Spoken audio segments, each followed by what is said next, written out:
ایرانی حکومت کا بھی شکریہ ادا کیا اور پھر پاکستان کو تو بہت ہی شکریہ ادا کیا اور کہا کہ فیلڈ مارشل اور وزیر اعظم دونوں عظیم شخصیات ہیں اور دونوں کمال کے لوگ ہیں، اور اس طرح کی تعریفوں سے کس کو زیادہ جلن ہو رہی ہے آپ سمجھ سکتے ہیں، ایک تو انڈیا کو اور دوسرے پاکستان کے اندر انڈیا کی پراکسی پی ٹی آئی کو، اور یہ تکلیف ہو رہی ہے۔ اچھا، تو اب جو مذاکرات کی شکل و صورت ابھر رہی ہے اور جس میں ایرانی حکومت نے وقت مانگا ہے، وہ اس کا کہنا ہے کہ ہمیں یہ معاملات جلدی میں نمٹانے پر زور نہ دیں بلکہ کچھ ٹائم دیں، تو خیال ہے کہ یہ عمل جو ہے یہ کوئی چند دن نہیں چلے گا، یہ مہینہ 1.5 مہینے سے بھی زیادہ چل سکتا ہے، اور اس معاملے میں مرحلہ وار پیش رفت ہوگی۔ آبنائے ہرمز کو کھولنا کوئی چھوٹی بات نہیں ہے، اس کے پیچھے جو فیکٹر ہے وہ میں آپ سے عرض کر دیتا ہوں۔ اس میں ایک فیکٹر تو یہ وہ ناکہ بندی ہے جو امریکہ نے ایران کی اور ایران کا تیل لینے کے لیے کوئی جہاز نہیں آ سکا۔ 3-4 جہازوں نے اس کی وائلیشن کی، بلکہ 4 جہازوں نے وائلیشن کی اور امریکہ کی نظروں سے بچ کر نکل گئے، جو بھی ہوا۔ لیکن ان 4 جہازوں کے علاوہ ان پچھلے 4 دنوں میں ایران کی بندرگاہوں سے کوئی تیل کا ٹینکر تیل لینے میں یا تیل لے کر نکلنے میں کامیاب نہیں ہو سکا۔ تو اس بات کا اثر، اس بات کا دباؤ ایرانی حکومت یا یوں کہیے کہ ایران کے پاسداران پر بہت زیادہ پڑا، اور وہ دباؤ میں آئے۔ ایک مرتبہ وہ یعنی انہیں احساس ہو گیا کہ معاملہ خطرناک ہے۔ دوسرا فیکٹر، اچھا، یہ جو ناکہ بندی ہے نا، یہ جاری رہے گی۔ یہ کیوں جاری رہے گی اس پر بھی میں بات کرتا ہوں۔ دوسرا فیکٹر، پاکستانی حکومت خاص طور پر فیلڈ مارشل عاصم منیر کے دورے نے ادا کیا، اور میں نے اپنے ایک ولاگ میں کہا تھا کہ فیلڈ مارشل نے ایرانی حکومت کو سمجھایا ہے، عقل مندی کی راہ دکھائی ہے اور بتایا ہے کہ اگر آپ نہ مانیں، حکومت سے مراد ہے پاسداران جہاں، یعنی جو ان کی جو کوشش تھی، ایرانی حکومت ان کا جو صدر ہے اور جو وزیر خارجہ ہے وہ تو معاملات کو بہت حد تک سمجھ چکے ہیں، لیکن ملاؤں کو جنرل عاصم منیر نے کنونس کیا کہ اگر آپ نہ مانیں تو یہ خطرات ڈیولپ ہو سکتے ہیں، اور یہ بات میں نے بتائی تھی، اور پھر ان کو اچھی طرح سمجھانے کی جو کوشش تھی ان کی طرف سے وہ کامیاب ہوئی، یعنی ان کو اندازہ ہو گیا کہ کتنا بڑا خطرہ ہمارے سامنے کھڑا ہے۔ اور پھر تیسرا فیکٹر، صدر ٹرمپ کی خود ایرانی رہنماؤں سے بات چیت ہے، اور انہوں نے کن رہنماؤں سے بات کی یہ خبر سامنے نہیں آئی، لیکن یہ خبر سامنے آئی ہے کہ صدر ٹرمپ نے خود ایرانی حکمرانوں سے رابطہ کیا، اور ہو سکتا ہے کہ ان کا رابطہ پاسداران سے ہوا ہو۔ اور اس خبر میں جو خبر آج سامنے آ گئی ہے مختلف نیوز ایجنسیوں کی طرف سے، اس میں صدر ٹرمپ نے ایرانی رہنماؤں کو بتا دیا کہ اگر وہ پیچھے نہ ہٹے تو پھر ان کے ساتھ کیا ہونے والا ہے، اور یہ بات ان کو جس لہجے میں سمجھائی گئی، پھر جس طرح فیلڈ مارشل عاصم منیر نے اس سے پہلے سمجھایا، اور پھر جو ناکہ بندی اور اوورآل ایک جو شکست کا تاثر ایران کے بارے میں کہ اس کی فوجی طاقت ختم ہو کر رہ گئی ہے، تو ان ساری چیزوں نے مل کر ایران کو اس بات پر پسپا ہونے کے لیے تیار کر دیا کہ اب وہ پیچھے ہٹ جائیں۔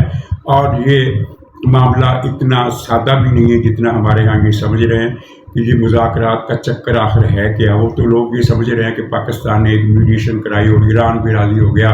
امریکہ بھی راضی ہو گیا۔ یہ بات ایک حد تک ٹھیک ہے، لیکن اس حد سے آگے کی جو بات ہے اس پر پاکستان میں ہائی لائٹ نہیں کیا جا رہا۔ وہ یہ کہ ایران نے چین سے رابطہ کیا 2 مرتبہ، روس سے رابطہ کیا 2 مرتبہ، اور پاکستان سے رابطہ کیا ان گنت مرتبہ کہ امریکہ کو مذاکرات کے لیے تیار کرے۔ یہ جو مذاکرات کا سلسلہ ٹوٹا تھا اس کے بعد کی میں بات کر رہا ہوں۔ یعنی ایران ڈیسپریٹ ہو گیا تھا کہ کسی بھی قیمت پر امریکہ سے ہمارے مذاکرات کراؤ، کیونکہ جنگ کے اگلے راؤنڈ کے لیے ایران کی تیاری ختم تھی، نامکمل تھی۔ آپ خود سوچیں، ایک کامن سینس کی بات ہے کہ ایران کے کتنے میزائل تباہ ہوئے اس بحث میں پڑے بغیر۔ یہ تو فیکٹر ہے نا کہ ان کے میزائلوں کی ایک بڑی تعداد، وہ چاہے اس کو آپ 70% کہہ لیں، چاہے اس کو آپ 60% کہہ لیں، چاہے اس کو آپ 50% کہہ لیں، ایک نفسیاتی حد ہوتی ہے کہ جب کوئی فریق یہ سمجھے کہ اس کی آدھی قوت ختم ہو گئی ہے تو پھر اس کے حوصلے پہلے کی طرح نہیں رہتے۔ یہی وجہ ہے کہ پھر ایران نے بڑی تیز رفتاری سے کوششیں کی، اور یہ خبر کوئی سینہ گزٹ نہیں ہے، کوئی ذرائع کی خبر نہیں ہے، بلکہ یہ خبر آن دی ریکارڈ میڈیا پر چھپ چکی ہے کہ ایران نے جب روسی وزیر خارجہ سے رابطہ کیا تو اس میں اس نے کہا، بیان دیا، خود بیان دیا، اور وہ اخبارات میں چھپا، میڈیا پر آیا، ٹی وی چینلز پر بھی چلا کہ روس کو، فرانس کو، یورپی ممالک کو پہلے سے زیادہ ایکٹیو رول ادا کرنا چاہیے کہ وہ امریکہ کو مذاکرات کی میز پر لائیں، یعنی جتنا وہ کردار ادا کر رہے ہیں اتنا کافی نہیں ہے۔ ایران اتنا پریشان تھا، اتنا مضطرب تھا کہ اس نے یہ الفاظ کہے کہ زیادہ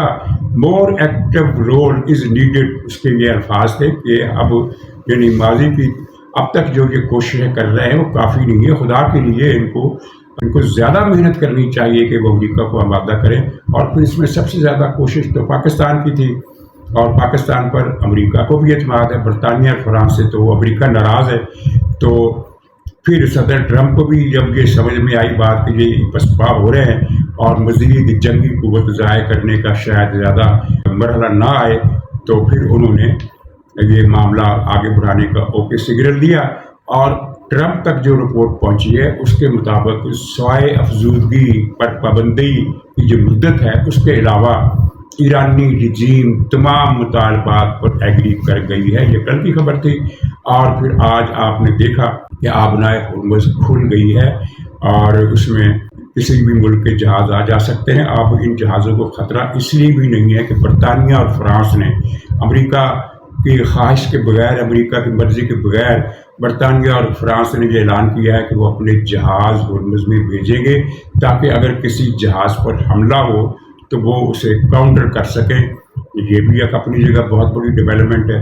اور صدر ٹرمپ کا یہ کہنا مبالغے والی بات نہیں ہے۔ انہوں نے کہا ہے کہ ایران نے نہ صرف یہ کہا ہے کہ وہ آبنائے ہرمز کھول دے گا، بلکہ یہ بھی کہا ہے کہ وہ آئندہ کسی بھی مرحلے پر ہرمز کا کارڈ اس کو بند کرنے کا کارڈ دوبارہ استعمال نہیں کرے گا۔ اور یہ بات ان کی صحیح ہے۔ دیگر ذرائع سے بھی یہی خبریں آ رہی ہیں کہ ایران کو اندازہ ہو گیا ہے کہ اب اس نے اگر ہرمز کو بند کرنے کا کارڈ دوبارہ کھیلا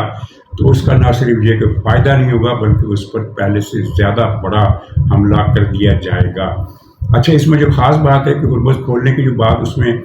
امریکی محاصرہ جاری رہے گا، یہ صدر ٹرمپ نے اعلان کیا ہے۔ امریکی محاصرہ کیوں جاری رہے گا؟ جب تک جامع معاہدہ، مکمل معاہدہ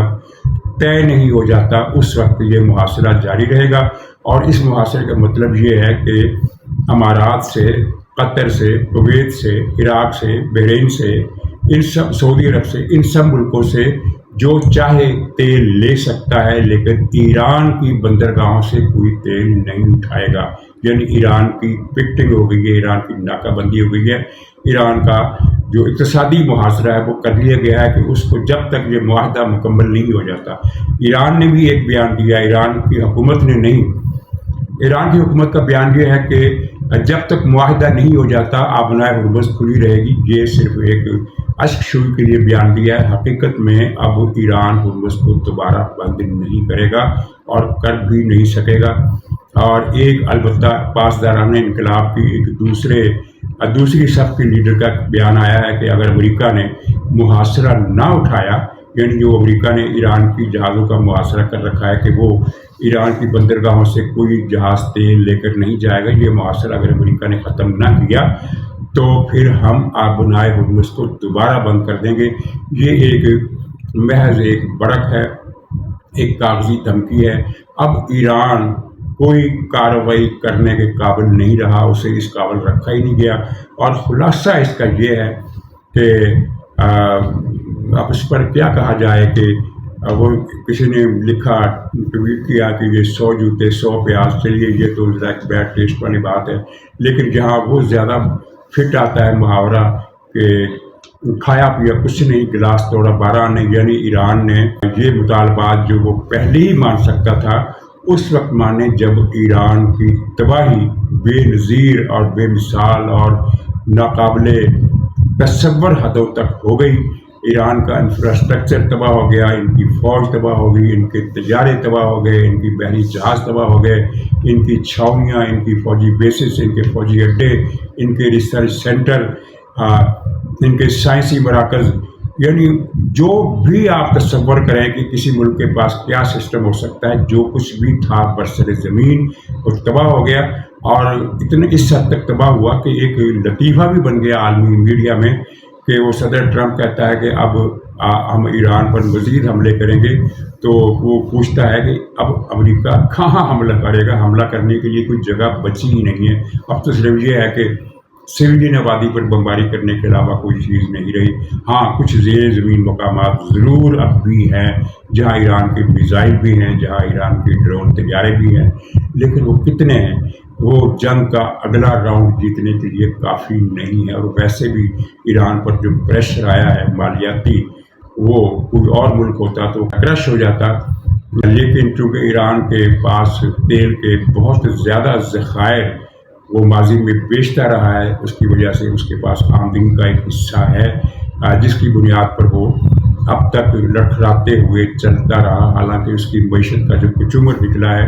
وہ ورلڈ ہسٹری کا ریکارڈ ہے۔ کسی دنیا کی کسی ملک کی معیشت کا کسی بھی بڑی سے بڑی جنگ میں، حتیٰ کہ جرمنی کا دوسری جنگ عظیم میں مکمل شکست کے بعد بھی اتنا دیوالا نہیں نکلا تھا جتنا کہ ایران کا نکلا۔ تو ان سوالات نے ایران کو اس پسپائی پر مجبور کر دیا،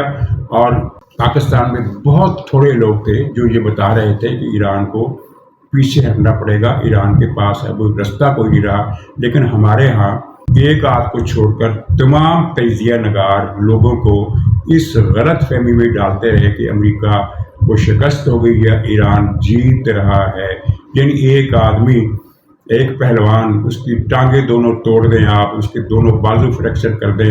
اس کی گردن مروڑ دیں، اور پھر کہیں کہ یہ پہلوان تو جیت گیا ہے، اور جو کھڑا ہوا نعرے لگا رہا ہے وہ اصل میں ہار گیا ہے۔ تو پاکستانی میڈیا نے اس طرح کا کردار ادا کیا، اور پاکستانی میڈیا دراصل پروفیشنل ذمہ داری نبھانے کے بجائے اس بات کو دیکھتا ہے کہ ریٹنگ کس چیز میں زیادہ آئے گی، اور ظاہر ہے پاکستان میں ایران سے محبت کرنے والے، ایران کے حامیوں کی تعداد ملینز میں ہے۔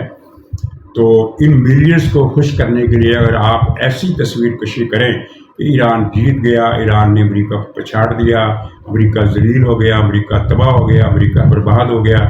اور ایران چھا جائے گا، نیا ورلڈ آرڈر بھی ایران کی مرضی سے بنے گا، اب دنیا میں ہر چیز ایران کی مرضی، جب آپ اس طرح کا نقشہ اپنے دلائل کو جوڑ جاڑ کر ایک مقدمہ پورا تیار کر کے کسی بلاگ میں یا کسی ٹی وی چینل پر بیٹھ کر کریں گے، تو وہ ملینز محبت کرنے والے، ایران سے محبت کرنے والے ملینز افراد اس کو دیکھیں گے اور ریٹنگ آئے گی۔ چنانچہ اس طرح کے بلاگ جن میں ایران کی فتح کی تصویر کشی کی گئی ہوتی ہے، ان کے دیکھنے والے لاکھوں میں ہوتے ہیں، جبکہ اگر کوئی شخص یہ کہہ دے کہ ایران نے یہ غلطی کی اور ایران کو یہ نقصان پہنچ گیا، تو اس کا بلاگ 3، 4، 5 ہزار سے زیادہ نہیں دیکھا جاتا۔ لیکن پروفیشنلزم یہ کہتا ہے کہ جو صورتحال حقیقی ہے وہ بتائی جائے۔ حقیقی صورتحال کو کون جھٹلا سکتا ہے کہ ایران کے پاس اب کیا بچا ہے؟ تو اب ایران کی یہ پسپائی ہے، یعنی اس کا ہرمز کارڈ بھی چھن گیا، اوپر سے یعنی ستم بالائے ستم یہ ہوا کہ امریکہ نے ناکہ بندی کر دی، کوئی جہاز ایرانی بندرگاہ سے تیل نہیں لے جا رہا، یعنی ایران کی جو بچی کچی سازشیں ہیں امریکہ نے ان پر بھی انگوٹھا رکھ دیا۔ تو اس صورتحال میں یہ نقشہ بنا ہے۔ اگر اب یہ جو پاور شفٹ ہوا ہے ملاؤں سے حکومت کی طرف، اور حکومت کی اختیارات، حکومت کی طاقت، حکومت کی اسرٹنیس کچھ بڑی ہے، تو یہ صورتحال برقرار رہے تو ایران کا بچاؤ ہو سکتا ہے، ورنہ پھر جو جنگ ہوگی وہ آپ کو اس کا اندازہ کرنے میں آسانی ہو جائے گی۔ اگر آپ حالات اور واقعات جتنے بھی اس جنگ کے دوران اب تک رونما ہوئے ہیں ان کو دیکھ لیں تو آپ کو صحیح اندازہ ہو جائے گا۔ یہ ہمارے ہاں کی پیش گوئی ہوتی ہے کہ جناب امریکہ کے 70 ٹکڑے ہو جائیں گے، اس طرح کسی ملک کے 70 ٹکڑے نہیں ہوتے۔ ہمارے سامنے کسی ملک کے ٹکڑے ہونے کی ایک ہی مثال ہے، اور وہ بھی غلط مثال ہے۔ سوویت یونین ٹوٹا تھا، روس نہیں ٹوٹا تھا۔ ملک کا نام تھا روس، وہ نہیں ٹوٹا، وہ جیسا تھا ویسا ہے۔ سوویت یونین دنیا میں کسی ملک کا نام نہیں تھا۔ یہ کمیونسٹ انقلاب کے بعد جب روس کے ارد گرد کے ممالک میں، جو کسی زمانے میں زار نے بھی اپنے قبضے میں لیے ہوئے تھے، وہاں بھی کمیونسٹ حکومتیں آ گئیں، تو ان 17 ممالک نے مل کر ایک سپر کنفیڈریشن بنائی جس کا نام رکھا گیا سوویت یونین. اس کا پورا نام تھا سوویت سوشلسٹ ریپبلکس، یعنی سوشلسٹ مملکتوں کی یونین. یہ ایک اتحاد تھا، اگرچہ اس اتحاد میں روس بالادست تھا، اس کی حکمرانی چلتی تھی اور آرڈر اس پوری کنفیڈریشن پر اس کا چلتا تھا جو ماسکو میں بیٹھا ہوتا تھا. تو وہ کنفیڈریشن ٹوٹ گئی، ملک نہیں ٹوٹا. ملک اس طرح نہیں ٹوٹتے. اسی طرح یوگوسلاویہ کی ایک مثال دی جاتی ہے چھوٹے پیمانے پر. تو آپ کے علم میں ہونا چاہیے کہ تاریخ میں یوگوسلاویہ نام کا کوئی ملک کبھی تھا ہی نہیں. یہ پچھلی صدی میں 7 ریاستوں کو جوڑ کر ایک کنفیڈریشن بنائی گئی تھی. جب سوویت یونین ٹوٹا تو یہ کنفیڈریشن بھی ٹوٹ گئی. اس کنفیڈریشن کے جتنے یونٹ تھے سب نے اپنی اپنی جگہ آزادی کا اعلان کر دیا. کروشیا بن گیا، سلوانیا بن گیا، سربیا الگ ہو گیا، بوسنیا الگ ہو گیا، مونٹینیگرو الگ ہو گیا اور میکیڈونیا بھی الگ ہو گیا. یعنی ان سب ریاستوں نے جو مل کر ایک وفاق بنایا تھا وہ وفاق ٹوٹ گیا. اور اس طرح کے وفاق جو ہے وہ ٹوٹ جایا کرتے ہیں. آپ کو یاد ہوگا کہ صدر ناصر نے بھی ایک وفاق بنایا تھا مصر اور شام کا. اور اس کے بعد اگر آپ پرانے دور کے اخبارات رسالے لائبریری میں دیکھیں یا نیٹ پر سرچ کریں تو ان میں ایجپٹ یا مصر نام کا کوئی ملک نہیں ملتا، بلکہ اس کو وہاں نام آئے گا متحدہ عرب جمہوریہ، جس کے صدر تھے جمال عبد الناصر. یعنی شام اور عراق، شام اور مصر کو ملا کر ایک الگ کنفیڈریشن بنائی گئی. وہ ٹوٹ گئی چند برسوں بعد. اسی طرح ایک فیڈریشن لیبیا اور الجزائر نے بھی مل کر بنائی تھی، وہ بھی 1 سال کے بعد ہی ٹوٹ گئی. اس طرح ملکوں کا جو کنفیڈریشن بننا ہوتا ہے یہ پائیدار نہیں ہوتا. تو امریکہ کو اس طرح آپ نہیں، تو امریکہ کو شکست ہو سکتی ہے، امریکہ کو زوال آ سکتا ہے اور زوال اس کو آنا ہے، اس کے زوال کے آثار شروع ہیں. لیکن اگر یہ کوئی کہے کہ امریکہ کے اتنے ٹکڑے ہو جائیں گے تو اسے نہ جغرافی کا پتہ ہے، نہ اسے تاریخ کا پتہ ہے، نہ اسے سیاسی حرکیات کا پتہ ہے، اس نے کچھ پڑھا ہی نہیں ہے. یمن کی بھی مثال ہے کہ شمالی اور جنوبی یمن متحد ہو کر متحدہ یمن بن گئے، پھر حوثیوں نے بغاوت کر کے شمالی یمن کو پھر سے الگ کر دیا. تو آپ کے علم ہونا چاہیے کہ وہ اتحاد بھی زبردستی کا تھا اور چند 2-3 سال سے زیادہ باقی نہیں رہا، ورنہ تاریخ کے پورے دور میں شمالی یمن الگ ملک رہا ہے اور جنوبی یمن الگ ملک رہا ہے. جب یہ سرد جنگ چل رہی تھی امریکہ اور سوویت یونین کے درمیان، تو اس وقت شمالی یمن سعودی عرب کا اتحادی تھا اور جنوبی یمن سوویت یونین اور مصر یعنی جمال عبد الناصر کے مصر کا اتحادی تھا. اور پھر ان دونوں ملکوں میں ایک طویل عرصہ جنگ رہی. اور جب سوویت یونین ٹوٹا تو یہ دونوں ملک بھی متحد ہو گئے، لیکن یہ اتحاد بھی چونکہ مصنوعی تھا، شمالی یمن کے قبائل اور جنوبی یمن کے قبائل میں آپس میں اتنا میل کبھی نہیں رہا، تو یہ اتحاد پھر ٹوٹ گیا. اسی طرح ایک اتحاد بنا تھا جنگ عظیم سے پہلے کے زمانے میں چیکوسلواکیہ کا، چیک ریپبلک اور سلواک ریپبلک کو ملا کر ایک کنفیڈریشن بنائی گئی تھی. اور جب سوویت یونین ٹوٹا تو وہ کنفیڈریشن بھی ٹوٹ گئی. اب جمہوریہ چیک الگ ملک ہے اور جمہوریہ سلواکیہ الگ ملک ہے. تو یہ چیزیں سامنے رہنی چاہیے. ایک چھوٹی سی بات میں اور کر دوں کہ امریکہ نے شام سے بھی کچھ وعدے کیے ہیں. اگر وہ پورے ہوتے ہیں تو یہ شام کے لیے بلکہ مسلمانوں کے لیے بہت اچھی خبر ہے اگر یہ وعدے پورے ہوتے ہیں. وہ کیا وعدے؟ آپ کو یاد ہوگا کہ جب 1967 میں جنگ ہوئی تھی اسرائیل اور عرب ملکوں کی، تو اسرائیل نے گولان کے ایک بڑے علاقے پر قبضہ کر لیا تھا. اور پھر جب 73 کی جنگ ہوئی، جب 1973 کی جنگ جس میں انوار السادات کی فوج نے سینا کا جو جزیرہ نما ہے، سویز کا جزیرہ نما، وہ اسرائیل سے چھین لیا تھا. تو اس کے کچھ مہینے کے بعد 1974 میں اسرائیل نے گولان کا باقی علاقہ بھی چھین لیا. یعنی پہلی جنگ میں آدھا گولان اسرائیل نے چھین لیا، تو اس دوسری جنگ میں باقی گولان بھی اسرائیل کے قبضے میں چلا گیا اور گولان کا پورا علاقہ اسرائیل کے قبضے میں چلا گیا. تو اب امریکہ نے، ٹرمپ نے شام کے سربراہ احمد شرع ان کو فون کر کے یہ یقین دلایا ہے کہ 1967 کی تو میں بات نہیں کر سکتا، لیکن 1974 سے